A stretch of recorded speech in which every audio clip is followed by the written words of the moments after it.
तो Air India flight 171 Ahmedabad take off करते ही विद इन 30 सेकेंड्स क्रैश हो गई। मेरे हिसाब से it was an unfortunate accident with no negligence, with no foul intent. Legal perspective से अब आता है what's next. Aviation industry, since ये ग्लोबलाइज्ड इंडस्ट्री है, this is governed by several conventions. There is a Chicago convention, अभी जो इसका investigation भी चल रहा है that is pursuant to Chicago convention. Then there is Montreal convention, जिसके बेसिस पे कितना कंपनसेशन जाना चाहिए। चाहे Jewar international airport Noida, Navi Mumbai international airport, Chennai terminal, new terminals, normal लोगों को किस तरह से फायदा होगा। Including tier 2, tier 3 cities, the number of airports has touched 150 plus.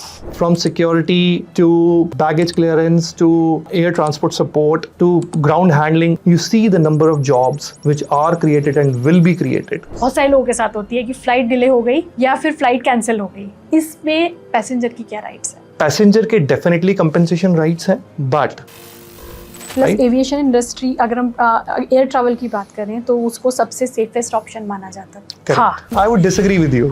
सबसे बड़ी चीज कि इसमें 2 इंजन होते हैं, बहुत कम चांसेस होती है कि लगता है यार एक खराब होगा तो अगला तो चलेगा ही चलेगा, दोनों फेल हो जाए एक साथ पॉसिबल ही नहीं है। बट अभी ये चीजें चेंज हो गई हैं। Okay, tell me one thing, क्या ये अभी चेंज हुई है? रीजनल रूट्स में अभी डिमांड कम है तो प्रॉफिटेबिलिटी कम है, तो आपकी पर पैसेंजर कॉस्ट 12,000 रुपए आ रही है हाइपोथेटिकली, और अगर आप 5,000 रुपए चार्ज कर रहे हो टू द कस्टमर, तो जो बाकी का गैप है तो वो viability gap funding government provide करती है। All aircrafts can land and take off like a helicopter, Correct. but fly like a airplane. They are termed as flying taxis. So ये VTOL, it's going to be a 4 to 5 seater aircraft. They will be working on clean energy. So मेरे हिसाब से ये बहुत reform करने वाला है globally. अगर हम इंडिया की बात करें, क्या हमारे लिए साइंस फिक्शन है अभी भी?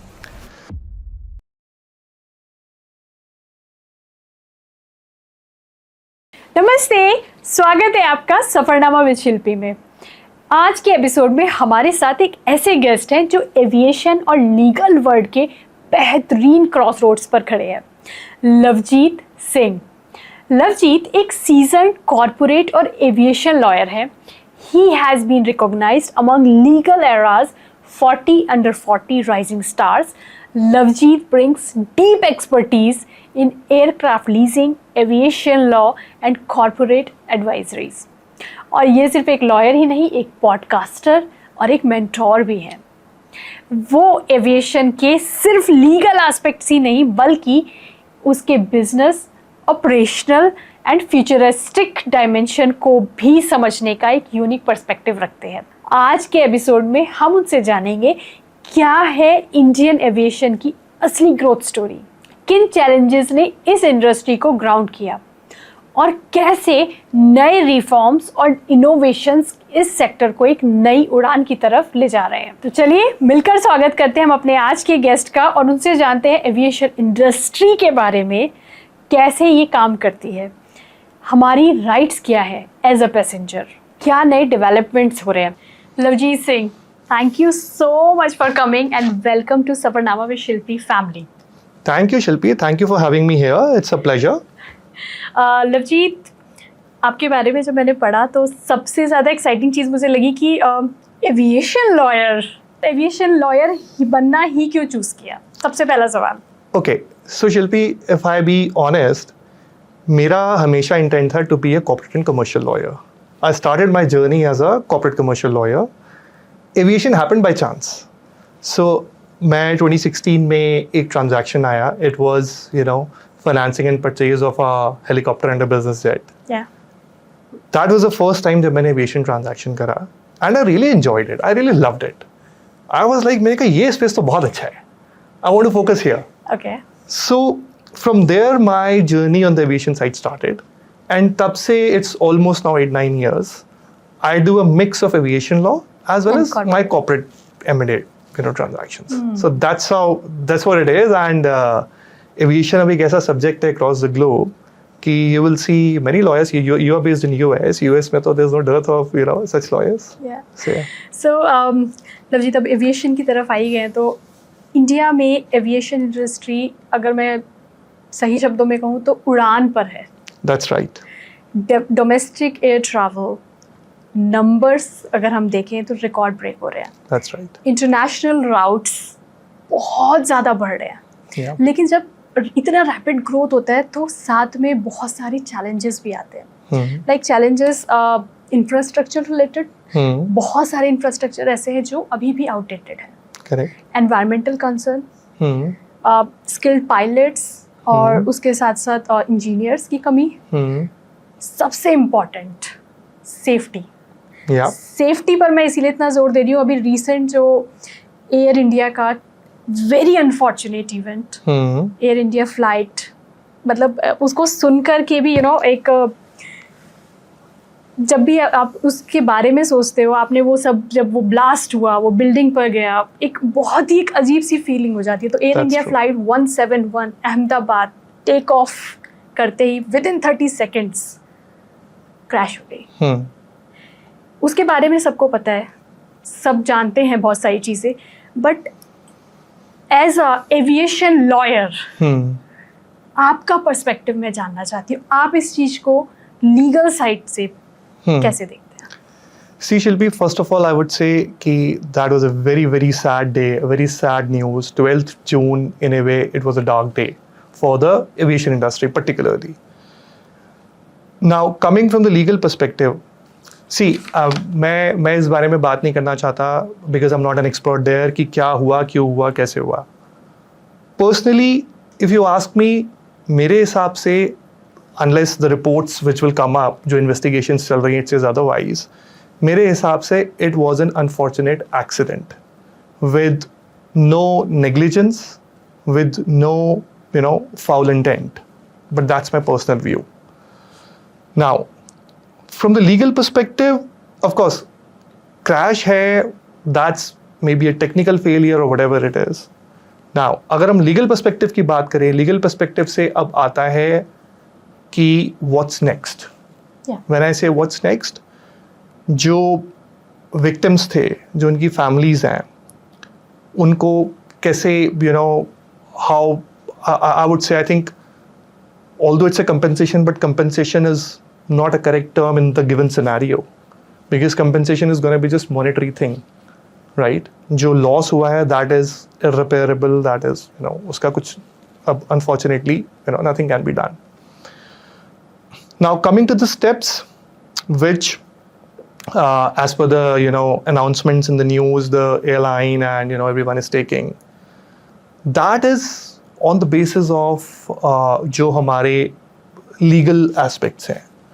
So I'll briefly tell you, aviation industry, since ये globalized industry है, कई countries में चीज़ें काफ़ी similar pattern पे चलती हैं, and the reason is because this is governed by several conventions.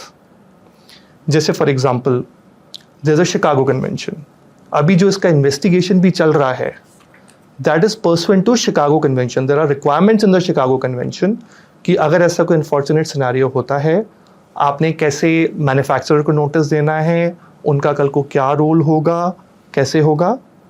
Then there is Montreal Convention, जिसके बेसिस पे कितना कंपनसेशन जाना चाहिए, which is mandatory as per the convention, वो सब डिटरमाइन होता है. इंडिया ने ये सारी कन्वेंशंस साइन कर रखी हैं और इनको अपने लॉ में इम्प्लीमेंट कर रखा है. So everything is gonna happen on the basis of these conventions and the Indian legal framework. Can you please little break it down? या थोड़ा सा कॉमन मैन की अगर मैं भाषा में समझना चाहूँ इसको, कि कैसे आप शिकागो की साइड, मतलब इस कन्वेंशन की तरफ आप जाते हैं, मॉनिट्रियल वाला आपने बताया, इस पर हम कैसे जाते हैं, क्या ये रिटर्न होता है कि कुछ ऐसा होता है तो इस तरह से ही ये चीज़ें काम करेंगी? That's right. So see, ये कन्वेंशंस शिकागो, मॉन्ट्रियल, एक केप टाउन कन्वेंशन है, there are many conventions. In conventions के most of the countries are signatories, including India. Okay. आप इनको साइन करते हैं और आप उनको अपने डोमेस्टिक लॉ में इम्प्लीमेंट करते हैं. ऑफ कोर्स कुछ countries considering their domestic laws उनको थोड़ा सा विद वेरिएशंस भी इम्प्लीमेंट करती हैं. सो उस तरीके से ये सारा इम्प्लीमेंटेड है. टू ब्रेक इट डाउन कि इसका कहने को कि it's okay, Chicago convention seems to be कि ये तो it's not related to India और Montreal convention, but this is how it is. जैसे मैंने अभी आपको बताया कि countries have adopted it, and the only reason is uniformity.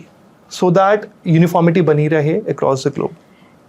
Compensation की आप बात कर रहे हैं तो Yes. देखिए जैसे डे टू डे वाले कंपनसेशन पे थोड़ा सा जाती हूँ कि बहुत सारे अनफॉर्चुनेट मैं कहूँ कि चीज़ें, ये तो बहुत बड़ा एक इंसिडेंट हमने देखा अभी, लेकिन डे टू डे लाइफ में आपकी फ़्लाइट मिस हो गई Yeah, है ना, आप गए वहाँ पर बोर्डिंग करने, फ़्लाइट ओवर बुक बता दिया और आपको बोर्ड ही नहीं करने दिया। yeah, इस तरीके की कुछ कुछ चीज़ें होती रहती हैं Yeah. लोगों की लाइफ में, जो आप सोचते हो कि ठीक है छोटी छोटी चीज़ें हो गई। वहाँ पर कंपनसेशन किस तरह से डिज़ाइन होता है वो बिल्कुल अलग चीज़ है। That was the unfortunate event. इसके लिए चीज़ें बिल्कुल अलग तरह से डिज़ाइन है, Yeah. जैसा कि आप अभी बता रहे हैं। yeah. तो आप कैसे एविएशन इंडस्ट्री इसको सिग्निफाइड करती है? So see, there are different parameters for each kind of compensation. जहाँ पे deaths हुई हैं, crash हुआ है. So if अगर मैं there's a concept in Montreal Convention called SDR. Okay हाँ, SDR के base SDR is basically it's not a currency. SDR एक उसका value work करता है on the basis of 5 currencies including dollar, pound, yen and all that.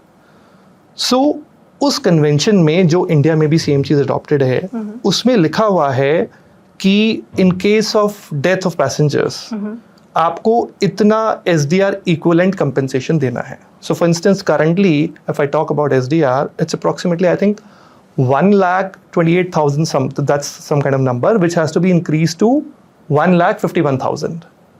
Now अभी currently अगर हम SDR का इक्विवेलेंट INR देखें, so 1 SDR is approximately equal to 122 rupees. That's how. अगर आप देखोगे, आपने न्यूज़पेपर आर्टिकल्स में भी पढ़ा होगा कि Air India has announced compensation for each passenger which is equivalent to 1.5 crore.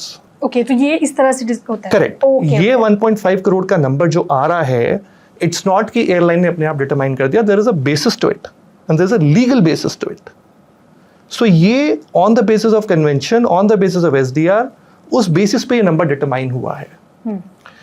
Now that is one thing, right. अब एटलीस्ट जो हमने न्यूज़पेपर रिपोर्ट्स में देखा है, Tata sons have also, they are also planning to set up trusts, which is again because Tata grew up, they have a history, and when it comes to the corporate social responsibility, I don't think India में मतलब they are like top notch in that.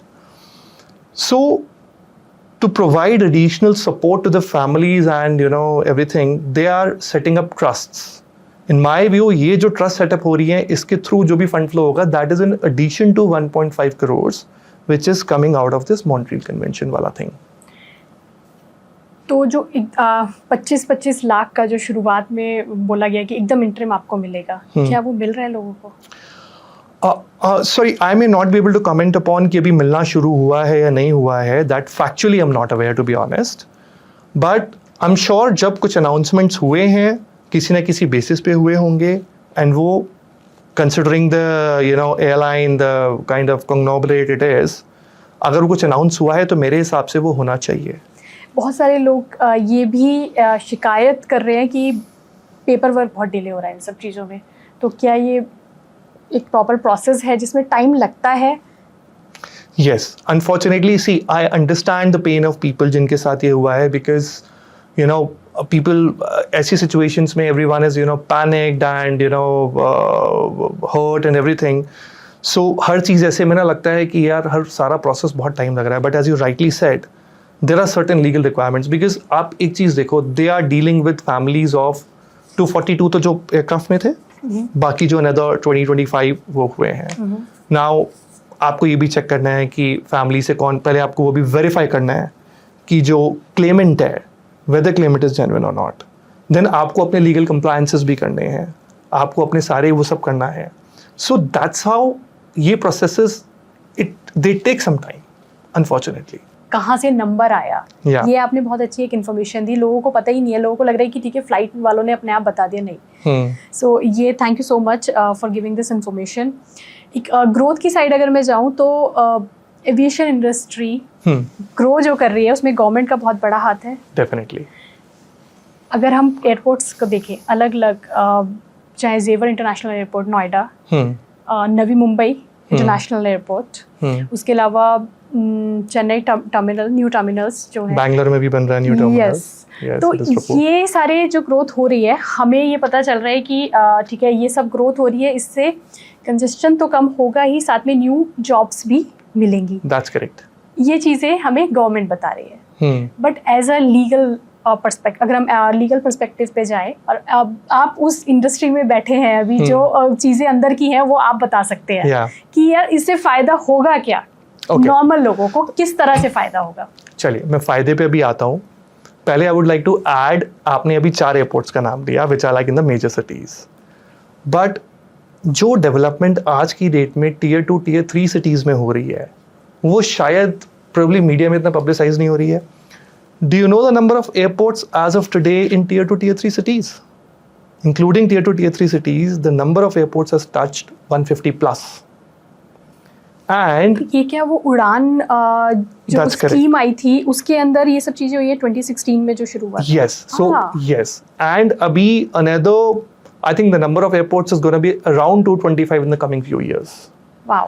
You see places like, you know, अगर मैं for instance UP की बात करूँ, Bareilly, you know, Moradabad, Punjab में Bathinda, then West Bengal में of course Kolkata तो है ही है, there are smaller places, Jamshedpur, you know, these places, and अगर हम दिल्ली NCR की बात करें, of course दिल्ली एयरपोर्ट है ही, हम नोएडा की बात करें, there is हिंडन से भी अभी कितना कमर्शियल फ्लाइट्स जा रहा है। सो ये सारी रीजनल रूट्स पे जो डेवलपमेंट चल रही है, ये आने वाले टाइम में बहुत ज़्यादा इम्पैक्ट करने वाली है in a positive manner.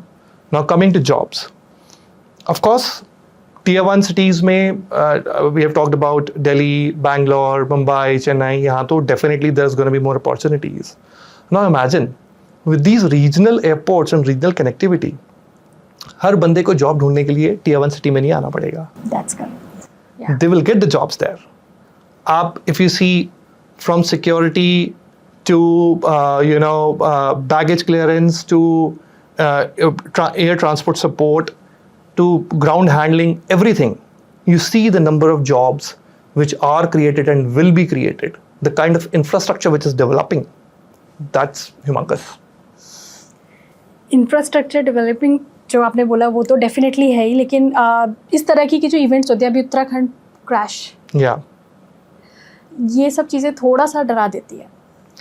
C I completely agree with you, but हमें एक चीज़ समझनी होगी। Do you know the number of crashes across the globe in 2024? Please. 46, out of which 7 were fatal crashes. So let's understand and accept this fact कि ये unfortunate scenarios, ये accidents होते हैं। रोड पे कितने एक्सीडेंट्स होते हैं रोज़ के? क्या जो ये एक्सीडेंट्स होते हैं रोज़ किसी की गलती होती है? एट टाइम्स येस होती है, एट टाइम्स नहीं भी होती है। Same logic applies to the aviation industry. Of course aviation industry का इतना हाईलाइट इसलिए भी हो जाता है बिकॉज अगर रोड एक्सीडेंट हो रहा है, प्रोबेबली उसमें 2, 4, 5 लोग इन्वॉल्व होते हैं। Here the number is huge. अब जैसे अहमदाबाद में there were 246 people. Plus aviation industry, अगर हम एयर ट्रैवल की बात करें तो उसको सबसे सेफेस्ट ऑप्शन माना जाता था इस इंसिडेंट से पहले तक। लोगों के दिमाग में वो चीजें थोड़ा सा चेंज हो रही है। I would disagree with you on this. मैं खुद चाहती हूँ डिसएग्री होना इसमें क्योंकि मेरा खुद फ्रीक्वेंट ट्रैवल होता है, बट अगेन जो अभी नंबर्स आ रहे हैं, मैं नंबर्स पे जाके बात कर रही हूँ, तो लोग अभी, क्योंकि सबसे बड़ी चीज़ कि इसमें 2 इंजन होते हैं, दोनों में से बहुत कम चांसेस होती है कि लगता है यार एक खराब होगा तो अगला तो चलेगा ही चलेगा। दोनों फेल हो जाए एक साथ पॉसिबल ही नहीं है, ऐसा बोला जाता था। बट अभी ये चीज़ें चेंज हो गई हैं ये सब के बाद, कि कुछ कह नहीं सकते क्योंकि mayday. Okay, tell me one thing, क्या ये अभी चेंज हुई है? The answer is no, of course. Okay, let's go slightly back, कुछ साल पहले चले जाते हैं। MH370 कितने साल पहले हुआ था? क्या उसमें ट्विन इंजन नहीं था? क्या वो मिस्ट्री रिजॉल्व हुआ है? That was also very unfortunate, right?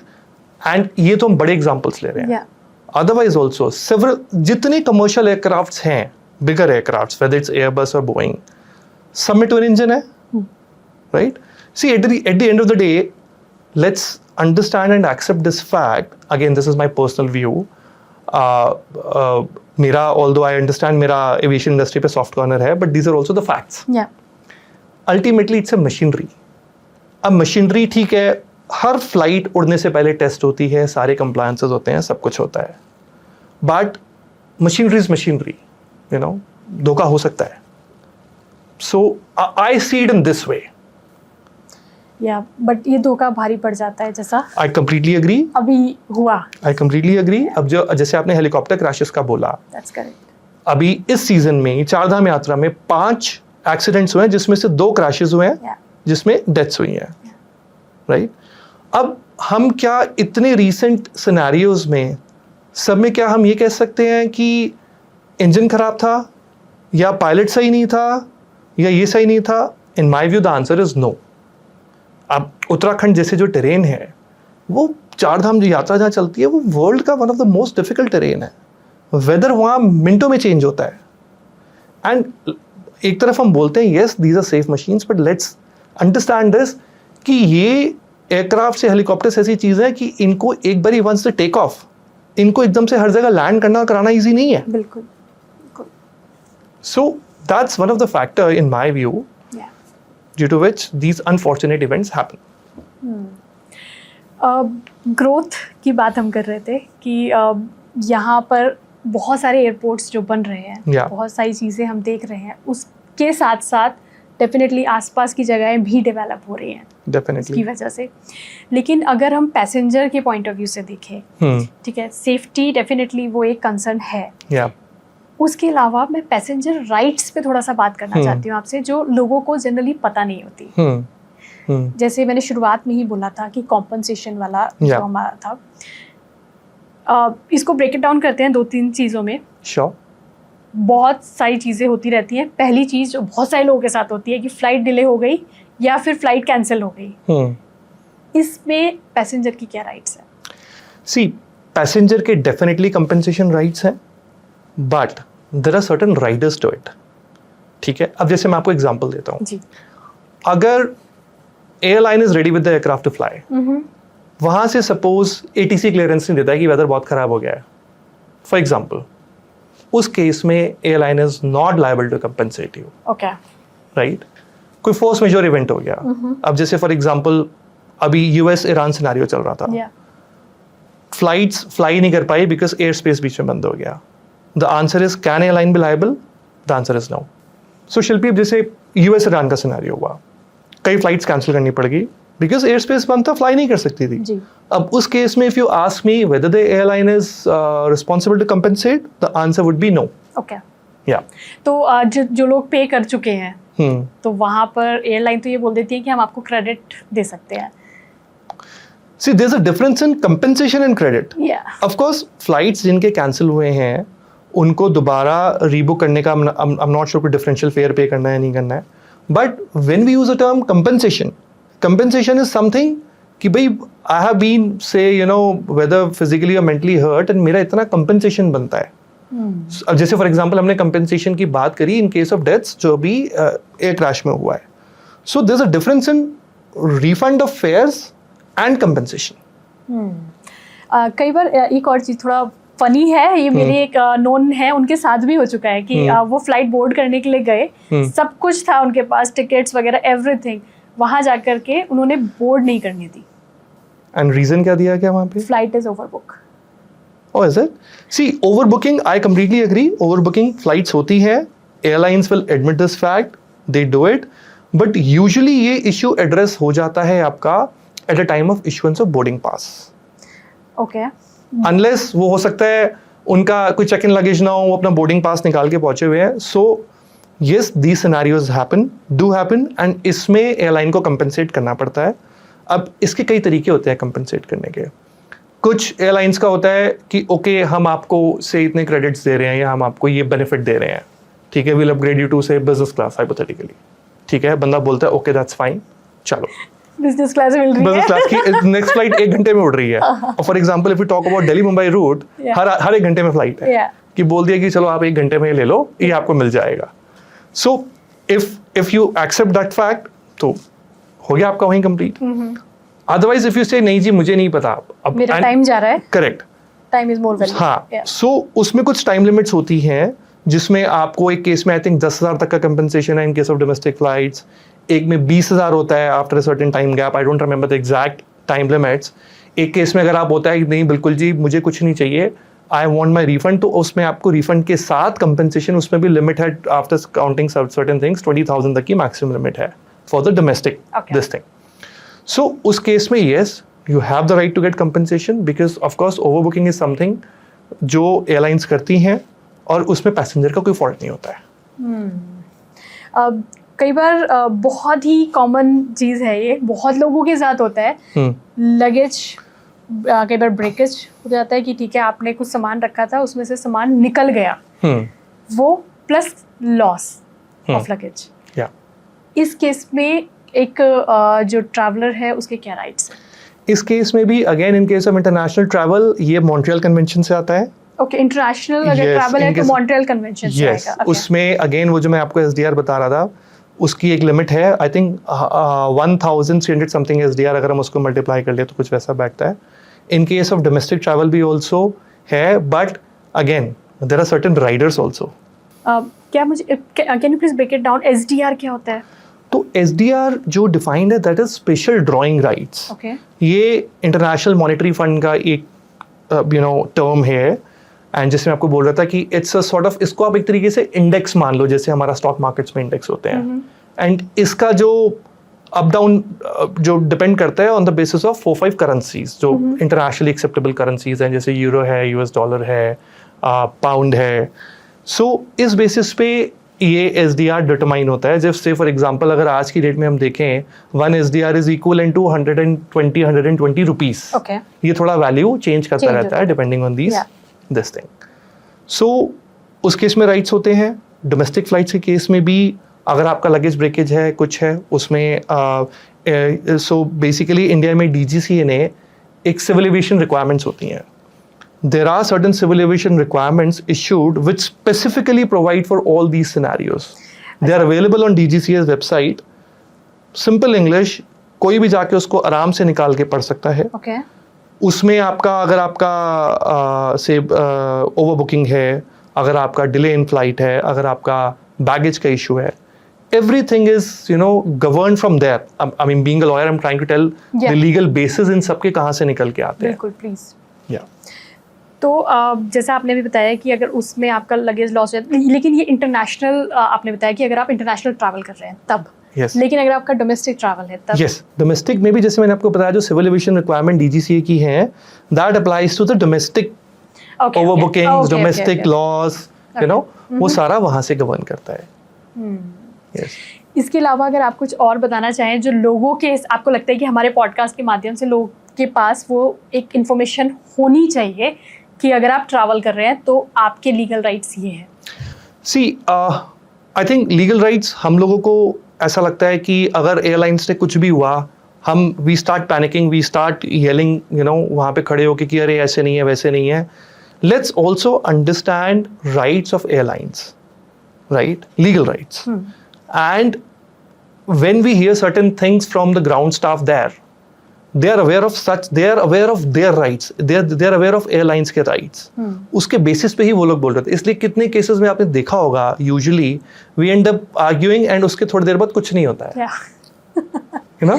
सच बात तो ये है कि पब्लिक को फर्क नहीं पड़ता कि एयरलाइन के क्या राइट्स हैं या एयरलाइन पे क्या, क्योंकि उनके तो पैसे गए हैं भाई। उन्होंने 10,000 की टिकट डोमेस्टिक अगर ट्रैवल कर रहे हैं तो वो उन्होंने पैसे दे करके खरीदी है टिकट, एंड दे वांट कि ठीक है अगर हम ट्रैवल कर रहे हैं, बल एक छोटा सा एग्जांपल कि अगर आप ट्रेन से भी ट्रैवल करते हैं, ठीक है, आप एक स्लीपर वाली टिकट ले लें प्लस आप, या फिर आप एक क्या होता है थर्ड एसी, या फिर आप एक थर्ड एसी की टिकट ले लें, तो आप कि एक पर्सपेक्शन हो, यार ठीक है वहां बैठूंगा तो थोड़ा सा कंफर्ट में जाऊंगा, थोड़ा एक माइंडसेट चेंज हो जाता है। सेम अगर आप ट्रैवल कर रहे हैं फ्लाइट से, तो आपके अगर डिलेज हो रहे हैं तो आपको लगेगा यार इससे तो मैं गाड़ी निकाल लेता, या फिर मैं ट्रेन से चला जाता, ओवरनाइट ट्रैवल करती, यहाँ पर 3 घंटे में आकर के पहले चेक किया, सिक्योरिटी वाला हुआ, बहुत सारी चीजें, तो आपका टाइम इसी में ही चला गया। तो आप ऑलरेडी उस हैसल में हैं, तो आप सोचती नहीं हो कि एयरलाइन पे क्या फर्क पड़ रहा है। Correct. So like Shilpi, coming to the rights, अब जैसे हम ओवरबुकिंग की बात कर रहे थे, ओवरबुकिंग में तो ऑफ कोर्स एयरलाइन के पास कुछ राइट्स हैं बट बहुत ज़्यादा एक्सक्यूजेस नहीं होते हैं. सी हमको एक चीज़ समझनी पड़ेगी साथ में, again slightly from the airline perspective, I'm not advocating airlines here to be honest, but I'm just trying to show the balance of convenience and to see both sides of the coin, right? अब जैसे ये हमको पता है पूरी दुनिया में airline industry बहुत थिन मार्जिन्स पे काम करती है. The margins are very thin. ठीक है, सो इसलिए ये इनके जो हम राइट्स की बात कर रहे हैं, they are provided to them legally. It's not कि उन्होंने जस्ट अपनी पॉलिसीज बना दी हैं. ठीक है, वो उनको लीगल राइट्स हैं कि आप वो बुकिंग ले सकते हो. यस, बिकॉज पता होता है कि कैंसिलेशन होगी थोड़ी बहुत. बहुत कम सिनेरियोज होते हैं कि जहां ओवर बुकिंग में airline in a way it get stuck कि सारे के सारे आ गए, ओवरबुक पैसेंजर्स भी आ गए, अब इनको कहाँ बिठाना है. There you get stuck. वहां पे फिर बात आ जाती है कंपनसेशन की. बट अदरवाइज जो डिलेज हैं, for few hours there are certain permissible delays. कुछ डिलेज जैसे आप देखते हैं एयरपोर्ट्स पे कि ओके स्नैक्स आ गए, राइट, क्योंकि डिले है. Because there are certain prescribed hours. अगर इतना डिले हुआ तो आपकी एज एन एयरलाइन आपकी रिस्पॉन्सिबिलिटी है स्नैक्स खिलाओ एंड ओके. अगर आपका से रात को फॉर इंस्टेंस 11-12 बजे से सुबह 3 बजे तक का ऐसे कोई टाइमिंग्स में या थोड़ा लॉन्गर ड्यूरेशन का डिले है, then airline is liable to give you stay, right? But again, everything is codified, everything is coming pursuant to some laws. Yeah, everything is That's there. आपने अभी एक बात बोली कि there is a very thin line, बहुत कम margin होता है. Yeah. इससे मुझे वो गिफ्ट सिटी याद आया. Yeah. थोड़ा सा इस पर आप प्लीज बताइए.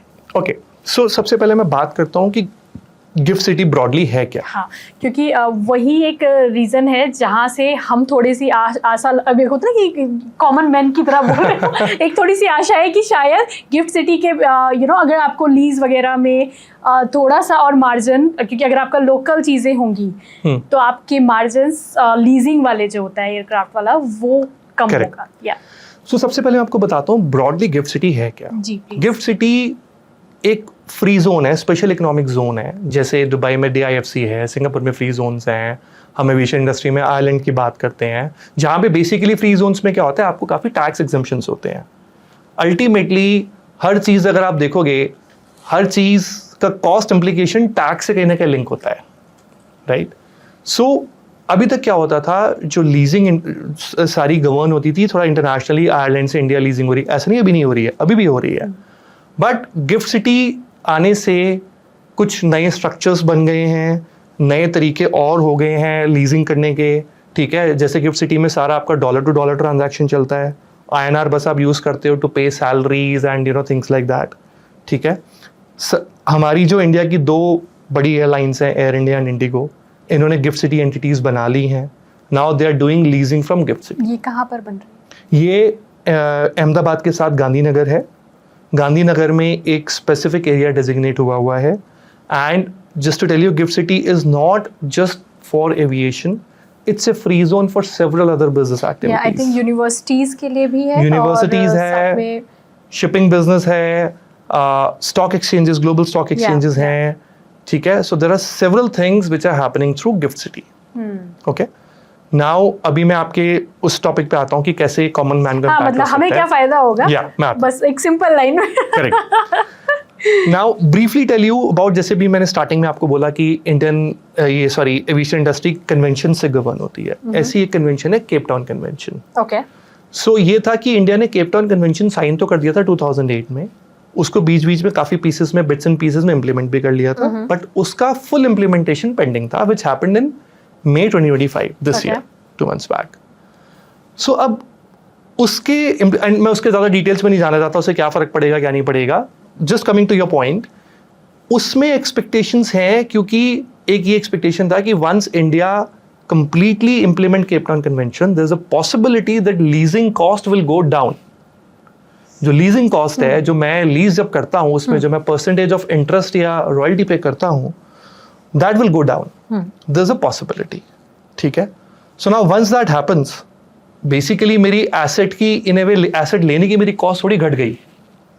करेक्ट. मैं लीज पे ले रहा हूँ, से हाइपोथेटिकली अगर मैं $1,000 दे रहा हूँ, सो हो सकता है मेरी लीजिंग कॉस्ट घट गई तो मेरे को $950 देना पड़े मंथली. ठीक है, वहाँ मेरा कॉस्ट सेविंग होता है. नाउ अब वो कॉस्ट सेविंग होता है डिपेंडिंग ऑन अदर फैक्टर्स। अब जैसे फॉर इंस्टेंस अगर मैं आपको आज का ही सिनेरियो बताऊं, आज का ही न्यूज़ रिपोर्ट है कि जो ATF है विच इज एविएशन फ्यूल, उसका प्राइस 7.5% बढ़ रहा है। ओके।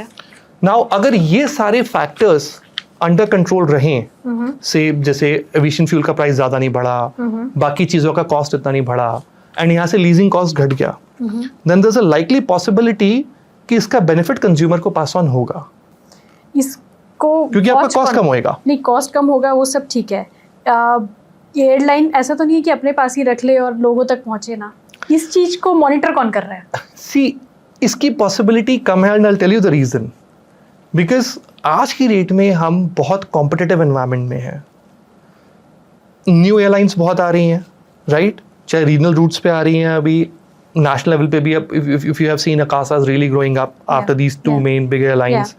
स्पाइसजेट का भी बीच में थोड़ा इनोवेशन टर्म्स टर्बुलेंस था, वो भी दे हैव बाउंस्ड बैक। कोई ना कोई, आई एम श्योर और भी प्लेयर आ जाएंगे आने वाले टाइम में। यहाँ पे रीजनल रूट्स आ गए हैं, रीजनल एयरलाइंस, 3-4 रीजनल एयरलाइंस आ गई हैं। So market is competitive. जैसे ही किसी की भी कॉस्ट कम होगी, द इनपुट कॉस्ट, वो आगे भी बेनिफिट पास ऑन करेंगे। So I think it's more of a market scenario कि आपको कहीं ना कहीं वो benefit due to competitive environment आपको पास ऑन करना ही पड़ेगा to the consumer, in my view. So कुछ तो बेनिफिट हम सबको मिलेगा, हम मान सकते हैं 10 से 8 हज़ार पे आ जाएगा। Yes, hopefully. अच्छा, हम अगर रीजनल फ्लाइट की बात करें, 2016 में जब उड़ान स्कीम आई थी, उसके बाद जैसे पहली, अगर मैं सही याद करूँ, शायद शिमला और दिल्ली के बीच थी पहला एयरक्राफ्ट जो पहला चला था, जो पहली फ्लाइट थी। तब से लेके अब तक 9 साल हो गए हैं। बहुत चीज़ें बदल गई हैं, बहुत चीज़ें बदल गई। सबसे पहले मैं US रहती हूँ, मेरे जैसे और भी बहुत सारे लोग होंगे जिन्होंने शायद उड़ान स्कीम के बारे में ना सुना हो। मैं एक सिंपल शब्दों में जानना चाहूँगी आपसे, व्हाट इज़ उड़ान स्कीम एंड कैसे ये एक कॉमन मैन को फ़ायदा देती है? सबसे पहले समझते हैं उड़ान का मतलब क्या है। उड़े देश का आम नागरिक, तो आपको वर्ड में ही पता लग जाता है इसका इंटेंट क्या है। Now I will tell you how it works. See, regional routes में अभी डिमांड कम है, ठीक है, तो प्रॉफिटेबिलिटी कम है। अब अगर आप एयरलाइन को बोलो, किसी को भी जाओ जाके रीजनल रूट में ऑपरेट करो, जहाँ पे ऑनेस्टली कॉस्ट ऑफ जो आपका your buying their air tickets and all, आपका परचेजिंग पावर कम है, ठीक है।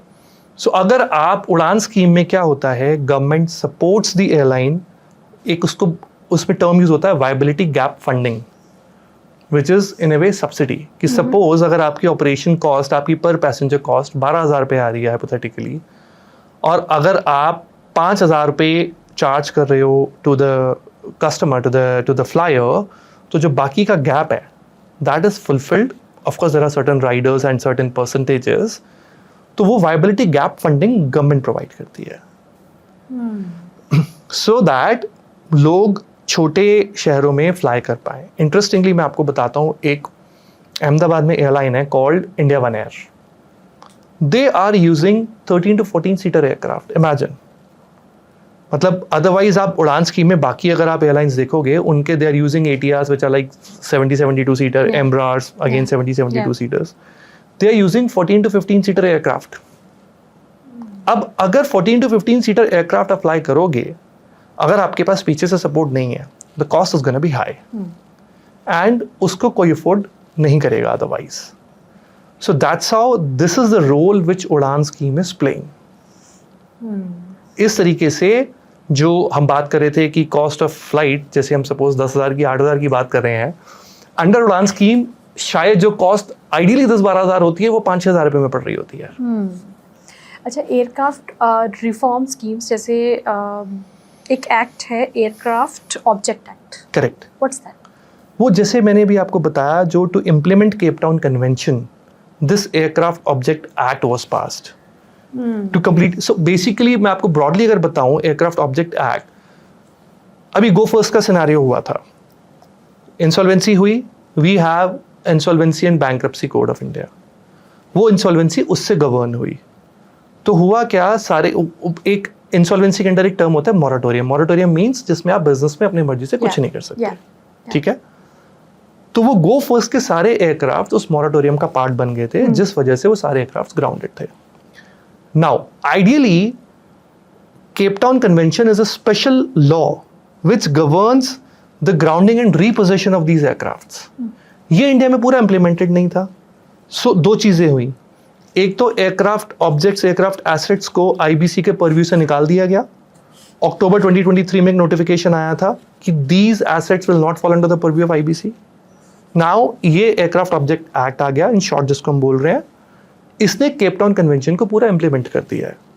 सो नाउ गॉड फॉरबिड अगर कल को कोई ऐसा इंसॉल्वेंसी सिनेरियो आता है तो जो एयरक्राफ्ट एसेट्स हैं they will be governed by this special legislation, जिसमें ये होता है कि आपका 60 डेज वेटिंग पीरियड है. अगर उसमें कुछ नहीं हो पाया then the lessors, the creditors, they have the right to fly the aircrafts back, जो आईबीसी में इंसॉल्वेंसी बैंक्रप्सी कोर्ट में बहुत लंबा टाइम लग जाता था, जो गो फर्स्ट केस में हुआ था.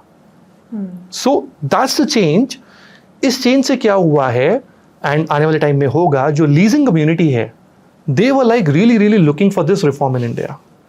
उनका कॉन्फिडेंस लेवल एक बढ़ जाएगा कि ओके अब again this is an international law कि my right is governed, it's flowing through that and I have a better remedy in such cases. अच्छा, एक और बहुत इंटरेस्टिंग आजकल ग्लोबली चर्चा में है ये चीज़, वीटॉल्स. वीटॉल एयरक्राफ्ट, जो मुझे जो एक सिंपल भाषा में समझ आया कि VTOL aircraft can land and take off like a helicopter. Correct. But fly like a airplane. Yeah. इसको मुझे थोड़ा समझना है. Okay, so इसको हम सिंपल भाषा में अगर बात करें, they are termed as flying taxis. So basically, अब जैसे for instance मिडिल ईस्ट में, I'm sure US में भी उबर पे हेलीकॉप्टर्स भी ऑपरेट होते हैं, राइट? अब इनका इंटेंट रहेगा से अगर आज की डेट में मैंने दिल्ली से गुड़गांव जाना है, I am stuck in for 1.5 hours in traffic in the peak hour. So ये VTOL it's gonna be 4 to 5 seater aircraft, let's call it. ये आपका एक फ्लाइंग टैक्सी का काम करेगा कि ओके आपका एक सिटी में वर्टीपोर्ट बन गया, आप वर्टीपोर्ट गए, आपने फ्लाइंग टैक्सी लिया, गुड़गांव में एक वर्टीपोर्ट है, वो ऐसे फ्लाई करके उड़ा, वहाँ जाके आपको गुड़गांव में 15-20 मिनट्स में उतारा. And they will be working on clean energy mostly, या तो ये जो अभी डेवलपमेंट चल रहा है इनका इलेक्ट्रिक वीटोल्स या हाइब्रिड वीटोल्स. हाइब्रिड में जो companies they are planning to do use hydrogen and electricity both. So मेरे हिसाब से ये बहुत रिफॉर्म करने वाला है ग्लोबली. एंड इनफैक्ट दुबई में टेस्टिंग हो चुकी है 2026 में. Dubai is the first place जहाँ पे वीटोल्स आपको फ्लाई करते हुए दिख जाने चाहिए इन ऑल लाइकलीहुड. अगर हम इंडिया की बात करें, क्या हमारे लिए साइंस फिक्शन है अभी भी? नो. सो इंडिया में अगर हम बात करें, बहुत सारे वीटोल मैन्युफैक्चरर्स हैं जिनको गवर्नमेंट से भी सपोर्ट है, जिनको IITs IIM सपोर्ट कर रहे हैं, जिनको फंडिंग भी मिला हुआ है. They have developed their prototypes. They will be in the production phase very soon. Probably 26-27 तक they will have their VTOLs ready. Now, एक है VTOL बनाना, VTOL versus eVTOL जो भी है. एक है infrastructure to fly VTOLs जिसको हम बोलते हैं vertiports. अब अगर हम vertiports की बात करें, जैसे हमने अभी दुबई की बात करी, other than Dubai, as far as my understanding goes, अभी तक यूएस के पास भी डेडिकेटेड वर्टीपोर्ट्स के स्पेसेस एंड इंफ्रास्ट्रक्चर डेवलपमेंट अभी वो डिस्कशन फेज में है. यूके में भी डिस्कशन फेज में है, इंडिया में भी डिस्कशन फेज में. In fact we are working with one of the industry chambers. हमने भी उनको रिसेंटली एक पेपर करके दिया है कि ओके अगर आपको वर्टीपोर्ट बनाना है या आपको एक हेलीपोर्ट को वर्टीपोर्ट में कन्वर्ट करना है, आपको ये चीज़ें करनी पड़ेंगी, आपको ये कंप्लायंस करना पड़ेगा. यस, उस पार्ट में जो मेरे को लगता है थोड़ा सा टाइम लग सकता है. ऑल्दो DGCA ने भी वर्टीपोर्ट के रिगार्डिंग जो रिक्वायरमेंट्स होनी चाहिए उन्होंने काफ़ी डॉक्यूमेंट्स निकाल दिए हैं कि क्या क्या हमको कंप्लायंस करना है, और बाकी कुछ चीज़ें और अंडर प्रोसेस हैं. But yes, I would not से, I mean in my view 2026 में हम फ्लाई कर पाएंगे नहीं कर पाएंगे इंडिया में, that's I won't be able to. क्योंकि अगर हम इंफ्रास्ट्रक्चर की बात करें, अगर ये चीज़ें स्टार्ट होती है मुंबई, बेंगलोर, हमारा अर्बन इंफ्रास्ट्रक्चर, कोई हाई राइज बिल्डिंग्स और ये सब, इनको ये सपोर्ट करेगा? इन माई व्यू येस, बिकॉज आप देखिए, आप हाई राइज बिल्डिंग पे हेलीपैड्स बनते हैं, right? Similarly high rise buildings पे वीटोल्स को लैंड करना, उतारने में मेरे हिसाब से कोई प्रॉब्लम नहीं होगा। एंड अगर इनके हम किलोमीटर रेंज की बात करें, ईवीटोल्स आर क्लेमिंग अभी 120-150 किलोमीटर्स। हाइब्रिड जो चल रहे हैं वो 500-600 किलोमीटर्स का रेंज अभी क्लेम कर रहे हैं। अगर हम इसको कंपेयर करें यूएस और इंडिया के मार्केट से, तो आपको किस तरह से आप इसे देखते हैं? सो सी, वीटोल्स इज समथिंग कि जो आपने कंपैरिजन मेरे को बड़ा अच्छा बोला, बिकॉज वीटोल्स इज समथिंग दोनों कंट्रीज मोर और लेस आसपास चल रही हैं। एग्जैक्टली, दोनों ही ट्रायल और yes yes. So yes, otherwise हम इंडियन मार्केट को बाकी कई चीज़ों में यूएस से कंपेयर करते हैं, then of course we are lagging behind in certain things. जैसे हम लोग जब बात कर रहे थे हमारे पॉडकास्ट से पहले कि can we do the comparison, when I just tried to I did some research कि क्या है यूएस का एविएशन मार्केट और क्या है इंडिया का एविएशन मार्केट, दोनों बहुत अलग है। yes. यूएस में आपको कहीं पर भी ट्रैवल करना है, पीपल प्रेफर कि आप एयर ट्रैवल करें, क्योंकि वहाँ पर ट्रेन की सर्विस उतनी अच्छी नहीं है। करेक्ट। यहाँ पर अगर हमें कहीं ट्रैवल करना है, अगर हम मिडिल क्लास की बात करें, तो हमें लगता है यार ठीक है, रात को अपना सुबह से शाम तक काम निपटाया, रात को ट्रेन में बैठे, अगले दिन आप सुबह वहाँ पहुँच जाओगे, ओवरनाइट जर्नी है। We have that option, so we do that. वहाँ पर मार्केट बहुत अलग है इस चीज़ की। तो लेकिन अभी भी वीटोल्स अगर देखें तो दोनों बराबर चल रहे हैं। दोनों बराबर चल रहे हैं। सो आई थिंक अब especially in the new evolving technologies and new evolving spaces, it's good to see कि अब इंडिया ग्लोबल लेवल पे चल रहा है। otherwise पहले हम थोड़ा lag behind करते थे। True. Yes. Right. Thank you so much, Lavjeet, for all the insightful answers, especially compensation related जो आपने बताया कि हमें ये अभी तक, अगर मैं अपने ही बात करूँ तो मुझे भी नहीं पता था कि ये जो फिगर आई है ये कैसे आई है। यस, इसका बेसिस क्या है, ये आपने बहुत अच्छे से बता दिया। Thank you so much, thank you for your time and all the insights. And thank you, Shilpi. Thank you again for having me here. It was a pleasure interacting with you, and we had a wonderful conversation, I would say. So thank you again. आज के episode से हमने बहुत कुछ सीखा, बहुत सारी insightful information aviation industry के बारे में। इंडिया की एविएशन इंडस्ट्री एक टर्निंग पॉइंट पे है, ग्रोथ भी है, ट्रेजेडी भी है, लेकिन अगर हम ट्रांसपेरेंसी, सेफ्टी और पैसेंजर राइट पे फोकस करें तो फ्यूचर ब्राइट हो सकता है। आपको क्या लगता है, क्या फ्लाइंग इंडिया में ट्रूली अफोर्डेबल और सेफ बन जाएगी? मुझे कमेंट सेक्शन में ज़रूर बताइएगा। Thank you so much for watching my videos. मेरे चैनल को ज़्यादा से ज़्यादा शेयर करें, लाइक करें, and please do subscribe to my channel. Thank you.